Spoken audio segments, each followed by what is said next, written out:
24 hours টিভিতে আমাদের মুখোমুখি অনুষ্ঠানে এই মুহূর্তে আমাদের সাথে রয়েছেন 107 নম্বর ওয়ার্ডের বিজেপি মনোনীত প্রার্থী সোমনাথ দাস। সোমনাথ দাস 107 নম্বর ওয়ার্ডে তিনি দাঁড়িয়েছেন এবং বিজেপির হয়ে প্রতিনিধিত্ব করছেন। আসুন সোমনাথ দাসকে আমাদের 24 আওয়ার্স টিভির স্টুডিওতে অনেক অনেক স্বাগত, নমস্কার জানাই। নমস্কার দাদা আমাদের স্টুডিওতে। সোমনাথ দা, প্রথমেই তোমাকে অনেক অনেক অভিনন্দন যে 107 নম্বর ওয়ার্ডে তুমি বিজেপির হয়ে লড়াই করছো। তো এই সিটটা 107 নম্বরে দাঁড়িয়ে কতটা চ্যালেঞ্জিং মনে হচ্ছে তোমার? চ্যালেঞ্জিং শুধু একটাই কারণে, এই সিটটা বিজেপির একদম 100% জয়ী সিট, কিন্তু টিএমসির লোকরা এমন করছে, রাত্রিরে গিয়ে আমাদের কর্মীদেরকে শুধু একদম বলছে না, যে মিষ্টি কথায় বলে দিচ্ছে। ধরুন যে কর্মী বেরোচ্ছে তার ওয়াইফকে বলে আসছে বা বাবা মাকে বলে আসছে, ওয়াইফকে বলছে কি ব্যাপার, কপালে সিঁদুর দেখতে চাও কি দেখতে চাও না। বাবা মাকে বলছে ছেলের ভাত খাবে কি খাবে না, তাহলে ছেলেকে বলো যাতে কালকে থেকে না যায়। এই কারণে আমরা একটুখানি মুশকিলে পড়ে গেছি, কর্মীরা বেরোতে পারছে না। আপনি দেখবেন আমাদের সাথে আজকে যে বেরোচ্ছে কালকে নেই, কালকে যে বেরোচ্ছে সে নেই। এবার পয়সা দিয়ে তো লোককে ভাড়া করে পার্টি করা যাবে না, কিন্তু মন থেকে সবাই বিজেপি করছে এবং বিজেপি করবে। টিএমসির লোকরা যারা ভাবছে কি বিজেপি থেকে যারা এসেছে তারা এসেছে তাদের ভয়ে, টিএমসির ভয়ে, তারা কিন্তু বিজেপির কর্মী ছিল, বিজেপির কর্মী আছে এবং বিজেপি কর্মীই থাকবে। এবং 100% নিশ্চিত 107 নম্বর ওয়ার্ডে বিজেপি প্রার্থী সোমনাথ দাস, মানে আমি 100% নিশ্চিত আমি জিতছি। সোমনাথ দা, তুমি বিভিন্ন জায়গায় যাচ্ছ, প্রচার করছো 107 নম্বর ওয়ার্ডে, কিন্তু তুমি এই মুহূর্তে বললে যে তোমাদের কর্মীকে ভয় দেখানো হচ্ছে, কিন্তু এই যে মানুষ তোমাদের সাথে নেই, এই ক্ষেত্রে বিরোধীরা বলছে যে তোমরা যে সময় মানুষের দরকার ছিল, লকডাউন থেকে শুরু করে কোভিডের পরিস্থিতিতে এবং বিভিন্ন জায়গায় যখন মানুষের দরকার হয় তখন তোমরা মানুষের পাশে দাঁড়াও না, শুধুমাত্র ভোটের সময় রাজনীতির জন্য তোমরা মাঠের ময়দানে আসো, মানুষের কাছে যাও, ভোট চাও, তাই আজকে মানুষ তোমাদের পাশে নেই। কি বলবে এই বিষয়টা নিয়ে?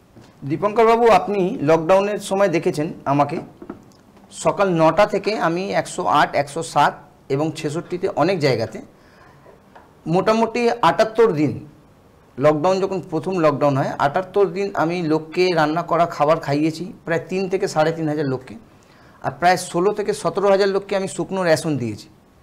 আর এই 107 নম্বর ওয়ার্ড থেকে প্রচুর লোককে আমি, যারা ওষুধের কাগজ আমার কাছে নিয়ে গেছিলো, ওষুধ আনতে পারছিল না, তাকে আমি নিজের হাতে এনে দিয়েছি। আমার সাথে আমার কর্মীরাও ছিল অনেকে, যাকে আমরা এনে দিয়েছি। আমার বাড়ি থেকে গিয়ে, আমার পিকনিক গার্ডেনের বাড়ি থেকে গিয়ে অনেকে টাকা নিয়ে এসেছে ওষুধের, চোখের অপারেশনের জন্য একজনকে টাকা দেওয়া হয়েছে। এবার আপনি বলবেন কি এগুলো আমাদের ব্যাপারটা হচ্ছে, আমি কাউকে টাকা দিচ্ছি, সাহায্য করছি, এটাকে আমি টিভিতে মিডিয়াতে দেখিয়ে তাকে ছোট করব না। আপনারা ঠিকই বলছেন, আমাদেরকে দেখতে পাননি কারণ আমরা মিডিয়াতে ছিলাম না, মিডিয়া প্রচারে আমরা ছিলাম না। আমরা মানুষের সেবা করতে গেছিলাম, সেবা করার জন্য এসেছি। আগামী দিনে আমি তো হারবো না, একদম 100% নিশ্চিত। ধরে নিন যদি ওরা জিতে গেল, আমাদের লোক না দিতে পারায়, আপনি আমাকে 107 নম্বর ওয়ার্ডে 365 দিনই পাবেন। এবং যদি আপনারও কানে কোনো খবর আসে কি কোনো লোক বিপদে আছে, কারোর হসপিটালাইজড আছে, পয়সা করি নেই, আপনি অ্যাজ এ রিপোর্টার আপনি আমাকে যদি খবর দেন, আমার যথাসাধ্য সম্ভব আমি তাকে সাহায্য করব। সোমনাথ দা, আরেকটা প্রশ্ন তোমার কাছে রাখবো, তুমি বিভিন্ন জায়গায় যাচ্ছ, কি কি ইস্যুগুলোকে তুমি তুলে ধরার চেষ্টা করছো? আমি দেখলাম বিভিন্ন 107 নম্বর ওয়ার্ড, যেটা মডেল ওয়ার্ড বলা হয়, কিন্তু সেখানে আমরাও তোমার প্রচারে ছিলাম, অনেকগুলো আমরা দেখলাম যে পুকুর রয়েছে যেগুলো সংস্কার হয়নি, বা অনেক জায়গায় দেখলাম বস্তি খাল রয়েছে। তো এই জায়গাগুলোতে তুমি অনেক জায়গায় গেছো, সব জায়গায় বাড়ি বাড়ি ডোর টু ডোর গেছো, সেখানে কীরকম মানে কি রেসপন্স পেয়েছো? আপনারা কি দেখছেন? আমার কথা ছেড়ে দিন, আমি বিজেপির প্রার্থী, আমি টিএমসি সবসময় কিছু করেনি বলবো, লোক বলবে। আপনারা কি দেখছেন ফিজিক্যালি? আপনারা কি দেখছেন? আমি যে প্রচারে যাচ্ছি, আপনারা পুকুরগুলো দেখেছেন সংস্কার বলে মনে হয়েছে? হয়নি। এক একটা পুকুরে যেদিকে রাস্তার মুখে আছে সেদিকটা একটুখানি দেখা যাচ্ছে, পুকুরের ঠিক একদম জল দেখা যাচ্ছে, বাদ বাকি 3টে দিকে ভ্যাট আছে। আপনাকে বিধাননগর মাঠ দেখালাম। আজকে আমি একটা বস্তিতে গেছিলাম, এর আগের দিন আমি তারাসাহ বস্তি একটা আছে বিধাননগরে, সেখানে গেছিলাম। বাড়ি থেকে মহিলারা বেরিয়ে বলছে, আমি বলছি ওনাদেরকে, ওনারা দেখলেও দেখে নেবে, মহিলারা বেরিয়ে আমাদের বলছে কি বাবা আমরা কি করব, আমাদেরকে রাত্রিরে এসে এরমভাবে বলে যাচ্ছে, আমাদের ঘরে লাইট কেটে দিচ্ছে। কিছু কিছু বস্তিতে লাইট চলে, ক্লাবের মিটার থেকে ভাড়ায়, ওরা লাইটটা বন্ধ করে দিচ্ছে। আজকের ডেটে এমন একটা ব্যাপার হয়ে গেছে, পড়াশোনা যে বাচ্চাগুলো করছে, যারা লাইট ছাড়া পড়াশোনা হবে, যারা লাইট দেখে নিয়েছে তাদের পক্ষে অন্ধকারে পড়াশোনা করাটা খুব মুশকিল। আগের ব্যাপার ছিল, আমরাও কিছুদিন অন্ধকারে ছিলাম ছোটোবেলায়, কিন্তু চলো এখন লাইট আছে, কিন্তু এখন আমাদের ছেলে মেয়েরা কিন্তু লাইট ছাড়া পড়াশোনা করতে পারবে না। এবার লোক আমাদের কাছে আসছে, একই কথা বলছে, সবচেয়ে যেটা লোকের বড় প্রবলেম, জল, লাইট, রাস্তা তো আছেই, কিন্তু 107 নম্বর ওয়ার্ডে দুষ্কৃতি তাণ্ডব এত আছে না, লোক বলছে কি আপনারা আসুন, আমরা মনে প্রাণে চাই, এসে কমসে কম আমাদের এই শান্তিটা দিন, যে প্রত্যেক দিন বোমাবাজি, প্রত্যেক দিন এ কাকে গুলি মেরে দিল, ওই লবির লোক ওকে গুলি মেরে দিল, এইটা থেকে লোক একটু শান্তি চাইছে। 107 নম্বর ওয়ার্ডের এইটা থেকে লোক মানে লোক মুখিয়ে আছে, যাতে এইটা থেকে কিভাবে শান্তি পাওয়া যায়। সুশান্ত ঘোষ মহাশয় উনি বুঝতেই পারবেন ভোটের পরে কতটা লোক ওনার সাথে আছে আর কতটা লোক ওনার সাথে নেই, ভোটেই বুঝতে পারবেন উনি। তুমি যে যে জায়গাগুলো ভিজিট করছো, যেগুলো দেখছো যে পুকুরের এখনো সংরক্ষণ হয়নি বা যেখানে এখনো রাস্তা হয়নি, তো সেই জায়গাগুলোতে তুমি যদি ক্ষমতায় আসো তো তুমি কি করবে তাদের জন্য? প্রথম হচ্ছে ব্যাপার, আমি যেদিন ক্ষমতায় আসবো আমাকে 2 থেকে 3 দিন লাগবে, আমাকে একটুখানি তো গুছিয়ে নিতে হবে আমার লোকজনকে নিয়ে। আমি আপনাদেরকে নিয়েই প্রথম আমার কাজ থাকবে দেখা কোথায় কোথায় যে পুকুরগুলো সংস্কার হয়নি, সেই পুকুরগুলোকে সংস্কার কিভাবে করা যায়, কত তাড়াতাড়ি করা যায়। যেই বস্তিতে জল নেই, শৌচাগার নেই, সেই বস্তিগুলোতে শৌচাগার, জল কত তাড়াতাড়ি কিভাবে পৌঁছে দেওয়া যায়। আমাকে পৌরসভায় দৌড়াতে হবে, সেটার থেকেও বড় কাজ থাকবে আমার এটা। আমি যেরকম এখন যাচ্ছি ভোট চাইতে, আমি আপনার স্টুডিওতে বসে বলে যাচ্ছি কি আপনি আমাকে প্রত্যেক, যদি আমি জিতে যাই, প্রত্যেক মাসে 2 মাসে অন্তর কমসে কম আপনি আমাকে প্রত্যেক বস্তিতে দেখতে পাবেন। আমার কাজই থাকবে তাদের দুঃখ দশা জানার কি আছে, তাকে কিভাবে দূর করা যায়, আমার কাজ থাকবে এটাই প্রথম। আর যাতে রাস্তাঘাট সুষ্ঠুভাবে সুন্দর করা যায়। এখন কি হচ্ছে, এখন তো শুধু বছরে 2 বার করে রং হচ্ছে। রংটা কেন হচ্ছে জানেন? রংটা সাপ্লায়ার হচ্ছে টিএমসির ঘর থেকে, টিএমসির ঘর থেকে রং সাপ্লাই হচ্ছে, বছরে 2 বার নিয়ে হচ্ছে, টিএমসির ঘরে টাকা যাচ্ছে। এটা আপনি অন্য জায়গায় কোথাও পাবেন না, একদম কালীঘাটের হার্ডওয়্যার থেকে পাবেন আপনি। আমার কাজগুলো এটাই থাকবে প্রথম, যেই লোকগুলোর প্রবলেম আছে, প্রবলেমগুলো আমি কত তাড়াতাড়ি সুরাহা করতে পারি। সোমনাথদা, মানুষ তোমাদের সাথে আছে তুমি বলছো ভেতরে ভেতরে, কিন্তু পুলিশ দিয়ে এবারে নির্বাচন হবে, Kolkata West Bengal police commission সেটা জানিয়েছে, তো এই ক্ষেত্রে তোমরা কতটা আশাবাদী? পুলিশ দিয়ে নির্বাচন, আমরা পুলিশকে তো দোষ দেব না, পুলিশ কিছু করার নেই, যেই দল ক্ষমতায় থাকে পুলিশকে তার হয়ে কিছুটা হলেও কাজ করতে হয়। কিন্তু পুলিশ মহলেও আমাদের প্রতি ওদের ভালোবাসা আছে, ওরা চাইছে যে আমরা আসি একবার। দেখুন 34 বছর সিপিএমকে দেখেছে লোক, 34 বছরে যা হয়নি তার থেকে বেশি দুর্দশা হয়ে গেছে এই 11 বছরে। এখন পুলিশ নিজেরাই চাইছে যে এই দলটা একটু চেঞ্জ হোক, আমরা দেখি একবার, দুজনকে তো দেখা হলো, আমরা একবার দেখি বিজেপি কি করতে পারে। তো পুলিশ আমাদেরকে যথাসাধ্য হেল্প করবে, কিন্তু তা সত্ত্বেও যেহেতু ক্ষমতায় আছে টিএমসির হয়েই কাজ করবে। তা সত্ত্বেও আমাদের যারা আমাদের সহকর্মীরা আমাদের সাথে আছে, আমাদের সাথে মানুষ নেই, এগুলো আপনারা তো কমসে কম অ্যান্সার দেবেন। মানুষ না থাকলে এই প্রত্যেকটা 144টা ক্যান্ডিডেট দিল কি করে বিজেপি? টিএমসি সরকার বলেছিল বিজেপি ক্যান্ডিডেট দিতে পারবে না, তো বিজেপি 144টা সিটেই ক্যান্ডিডেট দিয়েছে, প্রার্থী দিয়েছে। 144টা সিটে প্রার্থী দিয়েছে, যাদের সাথে ধরুন 5 জন করে যদি থাকে কত হয়? তো আপনি বলছেন কোথা থেকে আমাদের সাথে কর্মীরা নেই। এবার আমাদের সাথে যারা সাহস করে বেরোতে পারছেন তারা আছে, আর যারা বেরোতে পারছেন না, আমি আপনাকে বলে দিচ্ছি ওই ভোটগুলো একটা ভোট টিএমসিতে যাবে না, বরঞ্চ টিএমসির ভোট আমার কাছে আসবে, কিন্তু আমার ভোট, বিজেপির ভোট একটা টিএমসিতে যাবে না। সোমনাথদা, এই যে তুমি বললে যে ভয়তে বেরোতে পারছে না, বিধানসভা ইলেকশনে প্রচুর কর্মী সাহস নিয়ে এগিয়ে এসেছিল, সামনে থেকে তারা লড়াই করেছে, কিন্তু কোথাও না কোথাও বিজেপির হারের পর তারা যেভাবে নির্যাতিত হয়েছে, তারা যেভাবে অত্যাচারিত হয়েছে, সেখানে শীর্ষ নেতৃত্ব তাদের পাশে দাঁড়ায়নি, এমনটাই তাদের অভিযোগ। তাই বারবার বলা হয়েছিল যে আগামী দিনে বিজেপি ঝান্ডা ধরার লোক থাকবে না। ঠিক পৌরসভা নির্বাচনে এই ছবিটা কিন্তু দেখতে পাওয়া যাচ্ছে। এটাই কি তার একটা প্রতিচ্ছবি হিসেবে? না, ভুল। দেখুন বিধানসভা ইলেকশনের রেজাল্টের পরে, হ্যাঁ এটা তো হয়েছিল যে আমাদের রাজ্য নেতৃত্ব পাশে ছিল না, কিন্তু রাজ্য নেতৃত্ব ছিল না সেটাকেও বুঝতে হবে কি কেন ছিল না। পুরো ভোটটাতে এত ধকল হয়েছিল এই একটা ব্যাপার। কিছুটা তো বিজেপির ভুল ছিল, আমাদের ভুল ছিল বলে বিধানসভায় আমরা মাত্র 77টা পেয়েছিলাম। নাহলে আমরা পুরোটাই পেতাম। এটা ওরা খুব ভালো করে টের পাচ্ছে। ওরা বলেছিল বিজেপি শূন্য থাকবে বিধানসভায়, সেখানে আমরা 77টা সিট পেয়েছি। কর্পোরেশনে ওরা বলছে কি আমাদের কাছে লোক বল নেই, আমরা প্রত্যেক দিন 10 জন 12 জনকে নিয়ে ঘুরছি আমাদের সাথে। আমাদের তো কেউ ভাড়া করা কোনো ক্যান্ডিডেট বা কোনো প্রার্থী কিন্তু ভাড়া করে নিয়ে ঘুরছে না।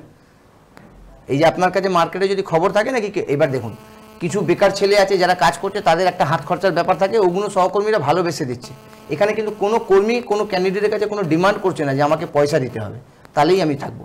আর আপনি বলছেন কি আমাদেরকে লোকশূন্য কোথায়, আপনি আমাদের ফ্ল্যাগ দেখতে পাবেন, ব্যানার দেখতে পাবেন প্রত্যেকটা ওয়ার্ডে দেখতে পাবেন। এবং সবচেয়ে বড় ব্যাপার, আমাদের যতগুলো প্রার্থী দেওয়া হয়েছে কেউ কিন্তু আরবপতি কোটিপতি নয়, সবাই নিজের পকেট খরচা করে পার্টি থেকে যতটা যথাসাধ্য হেল্প করছে। সব জায়গায় লোক না থাকলে আমাদের সাহস না থাকে, আমরা ব্যানার পোস্টার লাগাচ্ছি কোথায়। আপনি আমার 107 নম্বরের ওয়ার্ডে চলে যান, আপনি বিজেপির পতাকা দেখতে পাবেন, বিজেপির আমার ব্যানার দেখতে পাবেন। আপনি পাশের ওয়ার্ডে চলে যান, 67-এ চলে যান, ব্যানার পোস্টার দেখতে পাবেন, পতাকা দেখতে পাবেন। 108-এ চলে যান, ওখানেও দেখতে পাবেন। এছাড়াও যে ওয়ার্ডগুলোতে আমাদের সহকর্মীরা দাঁড়িয়েছে সব জায়গায় আপনি ব্যানার পোস্টার দেখতে পাবেন। তাহলে বিজেপি শূন্য কোথায় থেকে? এখান থেকে তো আপনারা মিডিয়াদেরকে, আপনি বললেন যে বিজেপির পতাকা আপনি দেখতে পাবেন, তাহলে আপনারাই বলছেন যে তৃণমূল গণতন্ত্র হরণ করছে, তৃণমূল বারবার আমাদেরকে ফ্রন্টে আসতে দিচ্ছে না। তাহলে আপনারা যদি পতাকা লাগাতেই পারেন তাহলে তো আপনারা গণতন্ত্র নিয়ে এখানে আপনারা বসবাস করছেন। হ্যাঁ, আমাদের সেই সাহসটা আছে, আমরা লাগাচ্ছি। ওনারা খুলে ফেলে দিচ্ছে, আমরা আবার লাগাচ্ছি ব্যানার পতাকা খুলে। আমি আপনার এখানে বসে বলছি, আমি কালকে টেগোর পার্কে লাগিয়ে এসেছিলাম, পরে 2 ঘন্টা পরে আমি যখন বাইক নিয়ে ঘুরতে গেছি আমার পতাকাগুলো সব ফেলে রাস্তায় ফেলা আছে খুলে, আমি আবার আজকে লাগিয়ে দিয়ে এসেছি। ওরা কত খুলবে? ওই বলে না, ওরা খুলতে হাঁপিয়ে যাবে, কিন্তু আমরা লাগাতে হাঁপাবো না। গণতন্ত্র তো নেই, আপনিও জানেন এটা। আপনার ব্যাপারটা আছে বলে আপনি বলতে পারছেন না, আপনিও জানেন। তৃণমূল যেমন দাবি করেছে যে পৌর ভোটে আগরতলাতে গণতন্ত্র ছিল না, সেখানে তাদেরকে পোস্টার লাগাতে দেয়নি, তাদেরকে ব্যানার লাগাতে দেওয়া হয়নি, বিজেপি কর্মীরা তাদের করতে দেয়নি, কিন্তু এখানে তো আপনারা লাগাতে পারছেন, এটা তো মানছেন আপনি। আমরা কি বললাম? আমাদেরকে ভয় দেখাচ্ছে, আমাদের লোক বেরোচ্ছে না। আমরা কি করছি? আমাদের যারা ধরুন যেই 5 জন 7 জন বেরোচ্ছি, আমাদেরকে ওরা ভেবে নিয়েছে এরা হচ্ছে কুকুরের লেজ। যেরকম বলে না লোক, কুকুরের লেজকে 10 বছরও যদি কোথাও সোজা রেখে দাও, কুকুরের লেজ সোজা হবে না। আমরা সোজা হবো না, আমরা বিজেপি ছেড়ে যাব না। আর যারা বিজেপি ছেড়ে গেছে, কিছু লোক আছে যারা এসেছিল তৃণমূল থেকে বিজেপি থেকে আবার তৃণমূলে গেছে, এরা সুবিধে নেওয়ার জন্য এসেছিল, নেতা হতে ওখানে পারেনি, বিজেপিতে নেতা হতে এসেছিল, বিজেপিতে নেতা হতে পারেনি, আবার তৃণমূলে চলে গেছে। আর তৃণমূল থেকে যারা গেছে ভয়ে গেছে, তারা কিন্তু মনে প্রাণে তৃণমূলের সাথে, এই বিজেপির সাথেই আছে, তৃণমূলে ভয়ে গেছে। আমরা লাগাচ্ছি, ওরা খুলে ফেলে দিচ্ছে, আমরা আবার লাগাচ্ছি। এখানে গণতন্ত্র যদি থাকে আমাদেরকে পারমিশন দেওয়া হচ্ছে না। আমি 2টো অ্যাপ্লিকেশন করেছি, আমাকে একটাও পারমিশন দেওয়া হয়নি। আমার প্রোগ্রাম করার জন্য, স্ট্রিট কর্নার করার জন্য কসবা থানাতে আমি 2টো প্রোগ্রাম করেছি, 2টো প্রোগ্রামের মধ্যে একটা প্রোগ্রামও আমি পারমিশন পাইনি। পুলিশকে দিয়ে ওরা ভয় ভীতি দেখাচ্ছে, চলছে। আমরাও ভয় ভীতি যতটা পাচ্ছি, যে পাচ্ছে না সে বেরোচ্ছে রাস্তায়। যদি গণতন্ত্রই থাকে তাহলে ওরা ফ্ল্যাগ ব্যানার আমাদের খুলে দেবে কেন? আজকে নারকেল বাগানে আমার প্রচার ছিল, আমি নারকেল বাগানে প্রচার করতে গিয়ে যেটা লোকে করতে, আমি সবাইকেই প্রণাম করছিলাম। আমার 2টো অটো দাঁড়িয়ে ছিল, ওখান থেকে কিছু লোক আমার অটোওয়ালাকে আওয়াজ দিচ্ছে এখান থেকে বেরিয়ে যাও, নাহলে বোম থেকে উড়িয়ে দেবো। আমি স্টুডিওতে বসে বলছি নারকেল বাগানে, তা সত্ত্বেও আমরা কিছু বলিনি, বলার তো কিছু নেই, ওদের হাতে এখন ক্ষমতা। আমরা সবাইকে প্রণাম করেছি, এটা হচ্ছে একটা ভদ্রতা। এবার ওখানে 20টা লোক দাঁড়িয়ে আছে, 20টা লোকের মধ্যে আমাকে ধরুন 2-4 জন বলছে কাকে করলো। আরে প্রণাম যখন করেছি, 20টা লোক দাঁড়িয়ে আছে, 20টা লোককেই করেছি। ওখানে আমি আলাদা করে তো সবার নাম জানি না, সবার নাম ধরে বলবো। তো ওনারা আওয়াজ মারছে, আমরা আওয়াজ শুনছি। তার মধ্যে কিছু লোক ভয় পেয়ে 2 দিন চলে গেছে। যে ভয় পাচ্ছে তাকে তো আমরা আটকে রাখতে পারবো না। এটাই হচ্ছে প্রমাণ যে গণতন্ত্র নেই। অটো রাস্তায় প্রচার করছে, এখানে তো আপনাকে বলার দরকার নেই এখান থেকে চলে যাও কেন, ওই জায়গাটা কি আপনার কেনা? 107 নম্বর ওয়ার্ডের আমি প্রার্থী, আমি 107 নম্বর ওয়ার্ডের যে কোনো কোনায় যে কোনো জায়গায় যেতে পারি, আমার প্রচার করতে পারি, তাদের তো ওদের কোনো অসুবিধা হওয়ার ব্যাপার নেই। কিছু আছে যারা নিজেকে নেতা সাবিত করতে চাই, যে তৃণমূলের বড় নেতার কাছে কি দেখুন আমি আমার জায়গায় প্রচার করতে দিচ্ছি না, দেখুন আমি আমার জায়গায় কিন্তু প্রার্থীকে ঢুকতে দিইনি, এগুলো নিজেকে হিরো বানানো, এই চলছে। সোনাদা, যে প্রশ্নটা বারবার উঠে আসছে যে বিজেপি এই মুহূর্তে একটা ধাক্কা খেয়েছে বিধানসভায়, সেই ধাক্কা পৌরসভা ইলেকশনে কি সামলাতে পারবে? কারণ বিধানসভায় আপনারা ধরাশায়ী, আপনারা 200 পার বলেছিলেন, সেখানে 77-এ আটকে গেছেন, 77 থেকে অলরেডি 7 জন বেরিয়ে গেছেন। এই মুহূর্তে আপনাদের যে দুর্দশা চলছে সেই জায়গায় দাঁড়িয়ে থেকে পৌরসভা ইলেকশন আবার মাথার উপরে এসছে, এবং তার আগে যে কটা উপনির্বাচন হয়েছে সব কটা উপনির্বাচনে বিজেপি কিন্তু চরম হার হয়েছে। এই পৌরসভা ইলেকশনে সেটা কতটা মেকআপ দিতে পারবে? চরম হার বলতে কি বোঝা যায়? চরম হার বলতে যেটা বোঝাচ্ছি যে মার্জিন ভোটে তৃণমূল জিতেছে। প্রায় 80খানা সিটে 2000 এভারেজে 2000 ভোটে আমরা হেরেছি 80খানা বুথে। কারণটা ছিল আমরা 12টার পরে আমাদের বুথ যারা এজেন্ট ছিল গণনা কেন্দ্রে তাদেরকে ভয়ে বার করে দেওয়া হয়েছে। যদি 77টা আমরা হতে পারলাম তাহলে আমরা কি করে আপনি বলছেন আমরা 77টা তো সিট পেলাম, একদম যদি না পেতাম তাহলে আলাদা ব্যাপার ছিল। আর কর্পোরেশনে আমি আপনাকে বসে বলছি, ওরা যে বলছে নাকি কর্পোরেশনে এরা 0 হবে, আমাদের 2টো কাউন্সিলর ছিল সম্ভবত। আপনাকে আমি বলে দিচ্ছি 144টার মধ্যে কমসে কম হলেও আমরা 50% আমরা জিতব। এবার ওরা ভয় ভীতি দেখিয়ে আমাদের কিছু লোককে নিয়ে ওরা কর্পোরেশনে গড়তে পারে, কিন্তু আমরা 50% হলেও আমরা জিতছি। আর যদি ভোট হতে দেয়, ভোটে কোনো রকম 2 নম্বরই না করে, তাহলে 144-এর 144টা বিজেপি জিতবে। এটা কি সত্যি যে বিধানসভায় হারার পর শীর্ষ নেতৃত্বদের যে একটা আকর্ষণ ছিল সেটা পশ্চিমবঙ্গমুখী ছিল, সেটা এখন সরে গেছে, যার ফলে এখানে বিজেপি একটা দিশাহারা অবস্থার মধ্যে রয়েছে? না না, এগুলো ভুল কথা, কিছুই সরেনি। নেতৃত্ব কোনোদিন নিজের নজর সরায় না। সব পুরো যারা শীর্ষ নেতৃত্ব আছে তাদেরকে পুরো আমাদের ভারতবর্ষ ঘুরে করতে হচ্ছে। এবার যার মধ্যে এবার আমাদের ইউপিতে ইলেকশন আছে, সামনের বছর ইউপিতে ইলেকশন আছে, তাদের তো ডিউটি সব জায়গায় দেখা না। এবার এখানে জেলায় আছে কিছু, এবার কিছু তো ভুল আছে, আমি স্বীকার করছি বিজেপির অনেকটাই ভুল হয়েছে, কিছু ক্ষেত্রে ভুল হয়েছে, যার জন্য আমাদের হয়তো সিট 77টা হয়েছে, আরও বেশি হতে পারতো। এবার কর্পোরেশনে সেই ভুলটা আমরা সামনে দাঁড়িয়েছি, কর্পোরেশনের রেজাল্ট থেকে আপনারা বুঝতে পারবেন। সোনাদা, সবচেয়ে বড় প্রশ্ন যেটা এই মুহূর্তে উঠে আসছে যে কর্মীদের নিরাপত্তা। মানুষ, আপনারা বলছেন যে মানুষ ভয়তে আসছে না, মানুষ আপনাদেরকে দেখে ভয়তে সামনে আসতে ভয় পাচ্ছে। তো এই জায়গায় দাঁড়িয়ে থেকে যদি তারা ভোট দেয় এবং সেই ভোট দেওয়ার পর তাদের যে পরবর্তীকালের উপরে যে অ্যাটাক হয় বা তাদের উপরে যে তাদেরকে ধমকানো হয়, সেই জায়গায় তো বিজেপি দাঁড়াতে পারে না। তাহলে এই মুহূর্তে যদি মানুষ আবার আপনাকে বিশ্বাস করে, তাহলে এই মানুষগুলো আবার কোথায় যাবে? ধরুন 107-এর মানুষ আপনাকে বিশ্বাস করে ভোট দিল, আপনি জিতলেন, কিন্তু সেই 107-এর মানুষগুলো পরে মার খাচ্ছে, তো সেখানে দাঁড়িয়ে তুমি কি প্রোটেকশন দিতে পারবে তাদের? আমি তাদেরকে প্রচারে গিয়ে যারা আমাকে বলছে, আমি তাদেরকে বলছি দেখুন পাশে দাঁড়ানোর ব্যাপার আছে। যেই কর্মীটা মার খেলো সে যদি আমায় খবর দেয়, আমি সঙ্গে সঙ্গে তার কাছে যাব। তার কাছে গেলে যেটা আগে হয়েছে, কিছু কিছু ক্ষেত্রে কি হয়েছে, আমরা কিছু কিছু নেতৃত্বেও হয়তো আসিনি, কিন্তু আমার ক্ষেত্রে আমি পুরোটা সবকটা ওয়ার্ডের বলতে পারবো না, কিন্তু আমি যে বিশেষ করে যেখানে আছি 66 নম্বর ওয়ার্ডে আমার বাড়ি আছে, আমি 107-এ আমার বাড়ি আছে, আমি 107-এ দাঁড়িয়েছি, 107-এ আমার ফ্ল্যাট আছে। আমি 107-এ যখন দাঁড়িয়েছি, 107-এর প্রত্যেকটা ভোটের মানে প্রত্যেকটা জনগণকে আমি বলে এসেছি কি আপনাদের ভোটের পরে যদি কোনো রকম বিপদ হয় আপনারা আমায় ফোন করুন। সবাই বেশিরভাগ লোককেই আমার নাম্বার দেওয়া আছে, আমি পাশে দাঁড়াবো, যতটা করার আমি করব। এবার ধরুন আমার আনপ্রেজেন্টে আপনাকে মেরে দিল, আমি গিয়ে রিপিট মারতে পারবো না, তাহলে ওনার সঙ্গে ওর বিরুদ্ধে থানা কোর্টে যা করতে হয় সেটার জন্য আমি যথাসম্ভব সাহায্য করব। 107কে মডেল ওয়ার্ড বলা হয়, এখানে ঢেলে সাজানো হয়েছে, যেটা বারবার যিনি কাউন্সিলর ছিলেন তিনি দাবি করেছেন। এবং এখানে অ্যাক্রোপলিস মল হয়েছে, এখানে চকচকে রাস্তাঘাট হয়েছে, এখানে ইচ্ছে পূরণের মতো এত বড় একটা এখানে অর্গানাইজ তৈরি হয়েছে। তো সেই জায়গায় দাঁড়িয়ে থেকে তুমি মানুষের জন্য আর কি নতুন স্বপ্ন নিয়ে আসবে? ইচ্ছে পূরণটা কি? ইচ্ছে পূরণটা কি? ওটা তো ক্লাব, ওটাতে গরিবের কি ভালো হচ্ছে? ইচ্ছে পূরণে আপনার কাছে খবর আছে কি কোনো গরিব লোক ফ্রিতে পেয়েছে কোনো দিন? আছে? নেই। অ্যাক্রোপলিস মল কি আমাদের এই সরকার এসে করে দিয়েছে? অ্যাক্রোপলিস মল আগে থেকেই হচ্ছিল, ওনাদের সময় হয়তো ওপেনিং হয়েছে, ওপেনিংয়ে আমিও ছিলাম, আর সম্ভবত আমার যতদূর মনে হয় ওপেনিংয়ে আপনিও ছিলেন। ওপেনিংয়ের দিন আমার যতদূর মনে পড়ে আপনিও ছিলেন আমার সাথে সেদিন। তো আর ইচ্ছা পূরণটা হচ্ছে আড্ডা মারার জায়গা। আর ওখান থেকে ইনকাম করার। বড় বড় লোককে ভাড়াতে দেওয়া হচ্ছে, বিয়ে বাড়িতে 50,000 1 লাখ টাকা ভাড়া নেওয়া হচ্ছে। ইচ্ছে পূরণটাতে এখানে কোনো উন্নতি না। গরিবের কোথায়, গরিবের কি হয়েছে? পুকুর রাস্তাঘাট যদি সংস্কার না হয়ে থাকে, খাল সংস্কার না, বাইপাসের ওপরে আপনাকে কি দেখালাম আমি? আপনি এর আগের দিন আমার কাছে এসেছিলেন, আপনাকে কি দেখালাম? একদম বাইপাস সংলগ্ন খাল কি অবস্থা হয়ে আছে, খাল অর্ধেক বুঝে গেছে। আর খালের এই এখন একটা খালে আপনাকে আমি 2 দিন আগেও দেখিয়েছিলাম, অলরেডি রেডি হচ্ছে সব ঘনবসতি করার জন্য।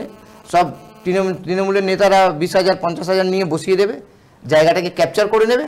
এরপরে যখন গভর্নমেন্ট কিছু করতে যাবে তখন ওদেরকে আবার পয়সা দিতে হবে। এবার ওদের হিসেবে যদি 1 লাখ করে আসে, ওরা বেচারারা পাবে 10,000, এরা পাবে 90,000। যেটা হচ্ছে এই যে লক্ষ্মী ভাণ্ডারের তো শুনেছেন আপনি, লক্ষ্মী ভাণ্ডারের টাকা তৃণমূলের এক নেতার বাড়িতে প্রায় 20 জনের টাকা একসাথে ঢুকেছে। আচ্ছা, এটা ভুল হলে আপনার টাকা অন্য লোকের কাছে ঢুকতে পারে। আপনার টাকা এমন ভুল হচ্ছে যে আমার কাছেই আসছে, আরও 10 জনের টাকা ভুল হয়ে আমার কাছেই আসছে। এটা কীরকম ভুল?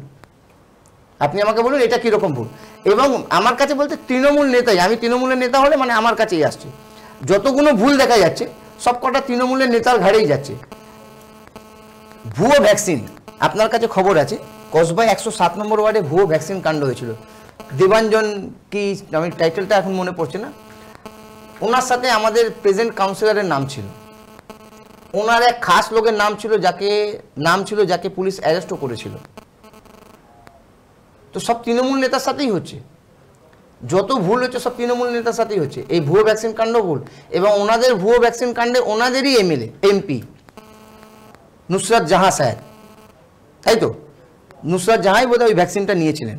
না, ওখানে মিমি চক্রবর্তী ওই ভ্যাকসিনটা নিয়েছিলেন। তাহলে এবার বলুন কি ভুলগুলো কি সব তৃণমূলের সাথেই হচ্ছে?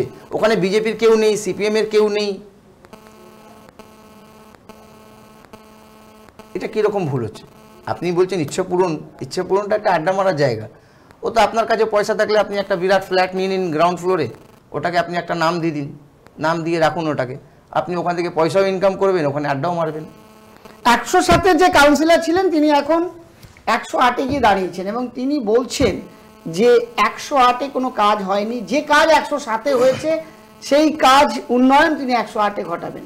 তাহলে তিনি 107-কে মডেল করে 108-এ ভোট চাইছেন। 108-এ ওনাদেরই কাউন্সিলর ছিল, কিন্তু তাকে তিনি কটাক্ষ করে বলছেন যে এখানে কোনো কাজ হয়নি।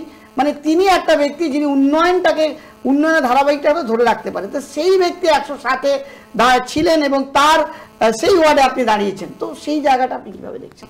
আপনি ওনাকে আগে কোশ্চেন করুন, উনি 107-এ গিয়ে বলছেন যে কি 108-এর কাউন্সিলর কাজ করেনি। তাহলে উনি স্বীকার করছেন কি 144টা কাউন্সিলরের মধ্যে একমাত্র উনিই আছেন 107-এর কাউন্সিলর যিনি ছিলেন, তিনি 144টা কাউন্সিলর যা করেনি, উনি তাই সেই কাজটা একটা ওয়ার্ডে করেছে, বাদবাকি কোনো কাজ মানে কোনো ওয়ার্ডে উন্নতি হয়নি। তাতে উনি আমাদেরকে বলে লাভ নেই, উনি তো নিজের দলকেই ছোট করছেন, 108-এ উনি বলছেন কোনো কাজ হয়নি। তাহলে উনি স্বীকার করছেন যে 108-এ কোনো কাজ হয়নি। কি কাজ হয়েছে? ইট বালি সাপ্লাই করে পয়সা ইনকাম করা হয়েছে, যত রকম ইনলিগাল বাড়ি, বিনা প্ল্যানের যে বাড়ি, সেই বাড়িগুলো করে কোটি কোটি টাকা ইনকাম হয়েছে। তো উনি 107 নম্বর ওয়ার্ডে যখন কাউন্সিলর ছিলেন, উনি ওনার উচ্চ নেতৃত্বকে বলতে পারেননি কি আমাদেরই পার্টির কাউন্সিলর ওখানে কোনো কাজ করছে না, এইভাবে 2 নম্বরই করে পয়সা ইনকাম করছে, দেখুন আমি কাজ করছি, আপনারা একটা ব্যবস্থা করুন। কেন করলো না উনি? উনি তো ভালো লোক, আমি মেনে নিচ্ছি উনি ভালো লোক, আমি কারোর পার্সোনালি ব্যাপারে যাব না। তো ওনার তো উচিত ছিল, যেরকম আমি আপনার স্টুডিওতে কিছু এক্ষুনি এতে বলে দিলাম কি বিজেপি কিন্তু কিছু ভুল করেছে, আমি সাহস নিয়ে বলছি, হ্যাঁ ভুল করেছে বলে আমি বলার সাহস পাচ্ছি। পার্টি যদি মনে করে কি আমি ভুল করেছি, পার্টি আমার যে পদ আছে সেই পদ থেকে আমার সরিয়ে দেবে, এর থেকে বেশি কিছু করবে না। বাট ভুলটা স্বীকার করতে হবে। আমরা কর্মীদের পাশে মাঝে কিছু সময় দাঁড়াতে পারিনি, সেই কারণে কর্মীরা আরও ভয় পাচ্ছে, এটা আমাদের ভুল, এটা আমাদের স্বীকার করতে হবে। তাহলে উনি সেটা একদম মিডিয়ার সামনে স্বীকার করুক কি হ্যাঁ আমাদের পার্টির 144টা কাউন্সিলর কোনো কাউন্সিলর কোনো কাজ করেনি, আমি করে গেছি কন্টিনিউ কাজ। আর আমার ওয়ার্ডই এমন একটা ওয়ার্ড যেখানে কোনো কাজ বাকি নেই। এইবার যে কাজগুলো বাকি আছে, আমি একবার বলবো আপনাকে, কালকে যদি আপনার প্রবলেম হয় আপনি আমায় বলবেন, আমি আপনার সাথে থাকবো। আপনাকে যেই কাজগুলো হয়ে গেছে, যেই পুকুরগুলো সংস্কার হয়ে গেছে, যেই পুকুরগুলোতে ভ্যাট হয়ে আছে, ময়লা ফেলা হচ্ছে, যেই খাল পরিষ্কার হয়নি, ওনারা বলছেন পরিষ্কার, সেই খালগুলো আমি আপনাকে আবার একবার দেখিয়ে দেব। আপনি কর্পোরেশনে গিয়ে একবার ভালো করে পরীক্ষা করে নেবেন, 107-এ পড়ে কি পড়ে না। আমি বলতেই পারি, আমি যেহেতু বিজেপির ক্যান্ডিডেট বা বিজেপির প্রার্থী, আমি বলতেই পারি যে উনি কোনো কাজ করেনি। আমি প্রমাণস্বরূপ বলবো, আপনি সেটা খোঁজ করে নেবেন। যদি মনে হয় কি না 107-এর না, আপনি আপনার স্টুডিওতে নিয়ে এসেই আপনি আপনি ক্যামেরার সামনে আমায় বলবেন, আমি ভুল স্বীকার করে নেব। তো সেই জায়গায় তো আপনি বলছেন যে ভুল স্বীকার করে নেবেন, তাহলে মানুষ তো তাদের ভোট দিচ্ছে, মানুষ তো তাদের পাশে রয়েছে, তো সেখানে যদি তারা কাজ না করে তাহলে মানুষ কি করে তাদের পাশে? আমরা তো মানুষকে সেটাই বলছি, আমরা মানুষকে বলছি দেখুন আপনারা 11 বছরে যদি সব কিছু পেয়ে থাকেন আর আপনারা যদি শান্তিতে আছেন তাহলে আমাদের ভোট দেবেন। আমরা কিন্তু এই ভাষাতেই বলছি, আপনারা আমাদের দেবেন না। আর যদি মনে হয় কি না আমাদের একবার দরকার, ইনি কিছু করেনি বা ইনি খুব অশান্ত করে রেখেছে ওয়ার্ডটাকে, তাহলে একবার আমাদের দেখুন। 34 বছর আমি জনগণকে এটাই বলছি, আপনি আমার সাথে কালকে বেরোবেন, আমি দেখে নেবেন, আমি একদম এই ল্যাঙ্গুয়েজটাই বলছি কি আপনি 34 বছর আপনারা সিপিএমকে দেখেছেন, 11 বছর আপনারা টিএমসি কর্পোরেশনকে দেখছেন, টিএমসি গভর্নমেন্টকে দেখছেন, একবার আমাদের দিয়ে দেখুন। একবার বলতে 5টা বছর, 5টা বছর আমরা যদি কোনো কাজ না করি, আমি কালকেও অনেক মহিলাদেরকে বলেছি কি ঝ্যাঁটা নিয়ে দাঁড়িয়ে থাকবেন, বিজেপির ক্যান্ডিডেট যদি আসে ঝ্যাঁটা মেরে তাড়িয়ে দেবেন, বলবেন 5 বছর আগে বলেছিলে কিছুই করোনি, এখান থেকে বেরিয়ে যাও। আর আমি আমার দায়িত্ব নিয়ে বলছি, যদি আমি জিতার পরে কোনো কাজ না করতে পারি, 5 বছর পরে আমি আর কারোর কাছে হাত জোর করে যাব না ভোট চাইতে, বা আমি নিজের পদ নিজে ছেড়ে দেব যদি আমি কাজ করতে না পারি। সুশান্ত ঘোষ কি বলেছে আমি একটু ফুটেজটা দেখাতে চাইবো, দেখুন দর্শকদের। এবং দিদির কাছে আমি কৃতজ্ঞ, দিদি আমায় বলেছেন যে তোকে আমি এমন একটা জায়গায় দিলাম যেখানে সত্যিকারের কাজ করার প্রয়োজন আছে, মানুষের কাজের দরকার আছে। এবং বিশ্বাস করুন, আমার যে নাম যেদিনকে ঘোষণা করা হলো তার পরের দিন আমি চলে গেছিলাম নিউ বানতলায়, আপনাদের এখান থেকে 1.5 কিলোমিটার দূরে। সেই নিউ বানতলায় গিয়ে আমি নিজের চোখে যা দেখেছিলাম, আমার স্বীকার করতে কোনো দ্বিধা নেই, আমার দলের হয়তো পৌর প্রতিনিধি ছিল, কিন্তু যে উন্নয়নটা হওয়ার কথা ছিল সেই উন্নয়নটা ওখানকার হয়নি, ওখানের মানুষ পাননি। তারা যখন আমার হাত ধরে কেউ কাঁদতে কাঁদতে বলেছিল যে আমার রাস্তাটা করে দিন, আমার আলোটা লাগিয়ে দিন, আমার ড্রেনটা করে দিন, আমি ভেবেছিলাম যে একটা মানুষ রাস্তা পাওয়াটা তার গণতান্ত্রিক অধিকার, একটা মানুষ নিকাশি পাওয়া তার গণতান্ত্রিক অধিকার, পৌরসভার একটা লোক আলো পাওয়া তার গণতান্ত্রিক অধিকার। সেই লোকটাকে কেন একটা রাস্তা, একটা আলো পাওয়ার জন্য আমার হাত ধরতে হবে, আমার কাছে কাঁদতে হবে, আগামী দিনে যাতে একটা মানুষকে আর এরকম পরিস্থিতির মধ্যে না পড়তে হয় সেটা দেখার দায়িত্ব আমার। আমরা জনপ্রতিনিধি, আমি চ্যালেঞ্জটা গ্রহণ করেছি। মমতাদি আমাকে আমার রাজনৈতিক জীবনে অনেক কিছু দিয়েছেন। শুনলেন কি বললেন সুশান্ত ঘোষ, যিনি 107 নম্বর বিগত সময় কাউন্সিলর ছিলেন। তিনি দাবি করছেন যে 108-এ যখন তিনি দাঁড়িয়েছেন সেখানে মানুষ তাকে হাত ধরে বলছে, সেখানে কাজ হয়নি।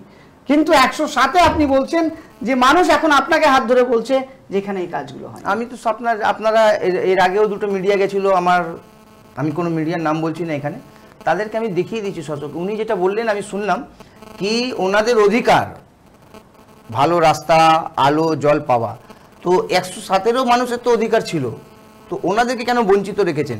আপনি বস্তিগুলোতে কালকে যান, আমি আপনাকে দায়িত্ব নিয়ে বলছি, বস্তিগুলোতে যান, যেখানে 50টা লোকের বাড়ি আছে সেখানে 2খানা মাত্র শৌচালয় আছে, যেখানে মহিলারা বাইরে চান করছে কলে। আমরা ঢুকছি, আমাদের লজ্জা করছে। আমরা বস্তির ভেতরে ঢুকছি, আমাদের লজ্জা করছে, মহিলারা বাইরে বসে চান করছে। কেন করবে? যেখানে 50টা বাড়ি আছে, ওখানে যদি 50টা বাড়িতে কমসে কম ধরে নিন 80টা মহিলা হবে, ওখানে যে 80টা মহিলা থাকবে, ওখানে 2টো শৌচাগার দিলে কি করে চলবে? বাইরে কলে মহিলারা চান করছে, আপনি কেন দেখেননি? ওটাও তো তাদের অধিকার, এবং তাদের অধিকারের জন্য সেন্ট্রাল গভর্নমেন্ট টাকা পাঠাচ্ছে, আপনারা করতে দিচ্ছেন না। সেন্ট্রাল গভর্নমেন্ট শৌচাগারের টাকা পাঠাচ্ছে, আপনারা তাদেরকে দিচ্ছেন না। সেন্ট্রাল গভর্নমেন্ট গরিব মানুষের ঘর বানাবার জন্য আবাস যোজনা করেছে, সেটাতে আপনারা পৌঁছতে দিচ্ছেন না, আপনারা নিজেরাও দিচ্ছেন না। ও যখন আপনি এই ওয়ার্ডে ছিলেন তখন ওই অধিকারগুলো তাদের ছিল না। আজকে আপনি আপনার একটা পাশের ওয়ার্ডে চলে গেছেন যখন আপনি এখানে চান্স পাননি, কিন্তু আপনি ঠিক বুদ্ধি করে আপনারই লোককে দাঁড় করিয়েছেন কি আপনি একসাথে 2টো ওয়ার্ড চালাবেন, 107ও চালাবেন, 108ও চালাবেন। মানুষ এই ভুলটা আর করবে না। এই প্রসঙ্গেই বলি, এখানে যে তৃণমূলের ক্যান্ডিডেট দাঁড়িয়েছেন তিনিও কোনো সোশ্যাল অ্যাক্টিভিটির মধ্যে ছিলেন না, তিনি একজন শিক্ষিকা ছিলেন। তো সেখানে তিনি যদি সুযোগ পেয়েছেন, তো এটা কি আপনার মনে হয় না কোনো দ্বিচারিতা করা হচ্ছে? হ্যাঁ, যে যারা অরিজিনালি তৃণমূলে কাজ করেছিল বা সেখানে তাদেরকে কিন্তু টিকিট পায়নি, এমনটাই ওখানকার মানুষদের দাবি, আমরা সেটা দেখেছি। তৃণমূল হারার আরেকটা কারণ হচ্ছে এই দ্বিচারিতা। কারণটা হচ্ছে, ধরুন যে কাউন্সিলর ছিলেন না, তার আশেপাশে তো আরও লোক ছিল, যার মধ্যে এডুকেটেড লোকও ছিল, বয়স্ক লোকও ছিল, যারা এজেড আছে। তো আজকে হঠাৎ কাউন্সিলরের টিকিট কাকে দেওয়া হলো? যে রাজনীতির সাথে কোনো রকমভাবে যুক্ত নয় এবং তিনি হচ্ছেন ওনার খুব কাছের লোক, যে প্রেজেন্ট কাউন্সিলর ছিলেন তার খুব কাছের লোক। তো যারা তার মানে বোঝা যাবে যে কাউন্সিলরের আশেপাশে এতদিন যারা ছিল তারা সবাই অযোগ্য। তার মানে কোনো যোগ্য ব্যক্তি ছিল না কি যাকে এই কাউন্সিলরের জায়গাটা সুশান্ত ঘোষের জায়গায় দেওয়া যেতে পারতো। খুব ভালো জিনিস, সুশান্ত ঘোষ এই ওয়ার্ড অনেক উন্নত করেছেন, পাশের ওয়ার্ডটাকে উন্নত করা দরকার আছে। পাশের ওয়ার্ডের কাউন্সিলর এতদিন কিছু করেননি, শুধু টাকা খেয়ে গেছেন। খুব ভালো জিনিস, এটা খুব ভালো, আমি বলছি এটা খুব সাধুবাদ। কিন্তু সুশান্ত ঘোষের পাশে যারা ছিলেন তাদের মধ্যে কি একটাও যোগ্য ব্যক্তি ছিলেন না? আমি টিএমসির কাছে 107 নম্বর ওয়ার্ডের লোকের কাছে জিজ্ঞেস করতে চাই, কি আপনাদের কাছে কি একটা যোগ্য ব্যক্তি ছিল না যাকে আপনারা এই কাউন্সিলরের দায়িত্ব দিতে পারতেন? এমন একটা লোককে দিয়েছেন যার সাথে রাজনীতির কোনো যোগই নেই। আমি তাকে ছোট করছি না, তিনি শিক্ষিকা মানুষ, তাকে আমার প্রণাম, কিন্তু তার সাথে রাজনীতির কোনো যোগাযোগই নেই। শুধু একটাই কারণ, তিনি প্রেজেন্ট কাউন্সিলর, তার খুব কাছের লোক, এবং তাকে বসানো মানে হচ্ছে, আপনি জানেন কংগ্রেসের সরকার ছিল যখন, বিজেপি সরকার আসার আগে মনমোহন সিং ছিলেন প্রধানমন্ত্রী, কিন্তু সবাই বলতো মনমোহন সিং শুধু পুতুল আছে, বসে থাকে, আর চালায় সোনিয়া গান্ধী। এই ওয়ার্ডটাও ঠিক ওই ব্যাপারের জন্যই এইটা করা হয়েছে। উনি সামনেই থাকছেন বা চালাবেন। আমাদের 107-এর যে কাউন্সিলর ছিলেন, এখন যিনি 108-এ গেছেন, তিনি 108টাকেও চালাবেন ভেবে গেছেন, 107টাকেও চালাবে ভেবে গেছেন। কিন্তু আমার বিশ্বাস জনগণ আর ভুল করবে না, জনগণ আর ভুল করবে না। সময় একেবারে শেষের দিকে চলে এসেছে, একদম শেষ প্রশ্ন আপনার কাছে রাখবো, যে যেখানে মেজরিটি তৃণমূলের যদি আসে, বোর্ড যদি তৃণমূলের গঠন হয়, সেক্ষেত্রে যে ওয়ার্ডগুলো বিরোধীরা পায় সেই ওয়ার্ডগুলোতে কাজ প্রায় স্তব্ধ থাকে, কারণ সেখানে সরকারের প্রতিনিধি থাকে না, এমনটাই দাবি করেন সে অনেক মানুষেরাও করেছেন, এবং বিরোধীরাও বারবার করেছেন যে আমাদের প্রতিনিধি নেই বলে এখানে কাজ হয়নি। উদাহরণস্বরূপ 91, 92 আমি বলতে পারি যে সেখানে কাজ হয়নি, রাস্তাঘাট তৈরি করা হয়নি, কিন্তু সেখানে ছিল কমরেডের কাউন্সিলর। আপনি যদি এখানে পদে আসেন, ব্যাপারটা তো একই হবে না? আমি যদি পদে আসি, আমাকে যদি জনগণ সুযোগ দেয়, আমি আপনাকে বারবার বলছি, আমি কাজের জন্য সবার কাছে যাচ্ছি, যেরকম কাজটা কিভাবে করতে হয় সেটাও আমি জানি। আমি রাজনীতির সাথে যুক্ত অনেক দিন ধরেই, আমি বিজেপির সাথে যুক্ত অনেক দিন ধরেই, আমি আজকের লোক না। যেরকম এখনকার টিএমসির যে কাউন্সিলর আছে তার সাথে রাজনীতির কোনো যোগ নেই, আমি রাজনীতিতে অনেক দিন ধরেই আছি। বাট আমাকে রাজনীতিতে অনেকে দেখতে পাননি। আমি সোশ্যাল ওয়ার্কে অনেক দিন ধরে সোশ্যাল ওয়ার্কে ছিলাম। আমি অনেক এনজিওর সাথে আমি আছি, আমার কাগজে দেয়া আছে, আমি অনেক এনজিওর সাথে যুক্ত আছি। তো কাজ কিভাবে করতে হবে, যদি টিএমসিরই কর্পোরেশন থাকে, আমাকে কিভাবে কাজ করতে হয় সেটা আমি জানি। কারণটা হচ্ছে কি, আমি তো 2 নম্বরই কোনো কাজ করবো না যে আমার ভয় আছে। কাজ না হলে আমি কর্পোরেশনে কাজ করব। এমনটা নয় তো যে অনেক ক্ষেত্রে দেখেছি যে বিজেপি সিম্বল নিয়ে যেটা হয়, কিন্তু পরবর্তীকালে লংটা চেঞ্জ হয়ে আবার তৃণমূলে চলে যায়। না, এটা আমি আপনাকে বলে যাচ্ছি, আপনি এই রেকর্ডটা করে রাখুন আজকের ডেটে। আজকে বোধহয় ডিসেম্বরের 12 তারিখ 2021 সাল। আপনি এটা লিখে রাখুন, হারলেও হয়তো যাব না, আর জিতলে কোনো প্রশ্নই নেই। কারণটা হচ্ছে, আমাকে যারা ভোট দেবে, জনগণ যারা ভোট দেবে না, আমি যাচ্ছি বিজেপির সিম্বল নিয়ে। আমি সবাইকে বলছি, আমাদের একবার চান্স দিন, পদ্মফুলকে একবার চান্স দিন, পদ্মফুল ফোটাবার। তারা যখন ভোট দেবে, আমি যদি তৃণমূলে চলে যাই না, তাদের সাথে বিশ্বাসঘাতকতা করা হবে। আমি আমার কথা বলছি, আমি অন্য কাউন্সিলর বা অন্য ক্যান্ডিডেটের বা প্রার্থীর কথা বলছি না, আমি আমার কথা বলছি। আমাকে আমার শেষ রক্তবিন্দু পর্যন্ত আমি বিজেপিতে আছি, শেষ রক্তবিন্দু পর্যন্ত আমি বিজেপিতেই থাকবো, হারলেও থাকবো, আর জিতলে তো যাওয়ার কোনো প্রশ্নই আসছে না। আমি একটা জিনিস আপনাকে জানিয়ে দিই, আমি বিজেপি করছি যেরকম, আমার কিন্তু অনেক কাজকর্ম বন্ধ করে দেওয়া হয়েছে। 66-তে আমার 2খানা কাজ, দুখানা কাজ আমার প্ল্যান স্যাংশন করা আমি করতে পারিনি, শুধু টিএমসির ওখানকার প্রেসিডেন্টের জন্য। অনেকবার গেছি, কিন্তু আমার পক্ষে সেটা সম্ভব না। আমার পক্ষে কারোর অফিসে গিয়ে 7টা থেকে সকালে বসে থাকা, দাদা ভাইয়া করা আমার পক্ষে সম্ভব না। আমি কাজটা ছেড়ে দিতে বাধ্য হয়েছি। 5 বছর আমি কোনো কাজ করছি না। দেখা যাক আর কতদিন ওরা কীভাবে আমাকে আটকে রাখতে পারে। আটকে রাখতে পারেনি। আমি কিন্তু পিকনিক গার্ডেন থেকেই বিজেপির ফ্ল্যাগ নিয়ে বেরোচ্ছি। আমি বিজেপির মিটিং মিছিলে যাচ্ছি এবং যাব, আগামী দিনে যাব। জনতা সময় করে শেষ, যেতে যেতে দর্শকদের উদ্দেশ্যে কি বলতে চাইবে? দর্শকদেরকে একটাই কথা বলতে চাইবো কি, আপনারা এই অপশাসন থেকে, এই দুর্নীতি থেকে, এই গুন্ডাবাজি থেকে যদি মুক্তি চান, একবার ভারতীয় জনতা পার্টিকে সেবা করার সুযোগ দিন। যদি মনে হয় কি না ভারতীয় জনতা পার্টি সেবা করতে পারছে না, দেখুন আপনি যাকেই দেবেন 5টা বছর আপনাকে ইন্তজার করতে হবে। সেই কারণে আমি বলবো একবার আমাদের চান্স দিন। ভারতীয় জনতা পার্টির সমস্ত প্রার্থীকে বিপুল ভোটে জয় করুন।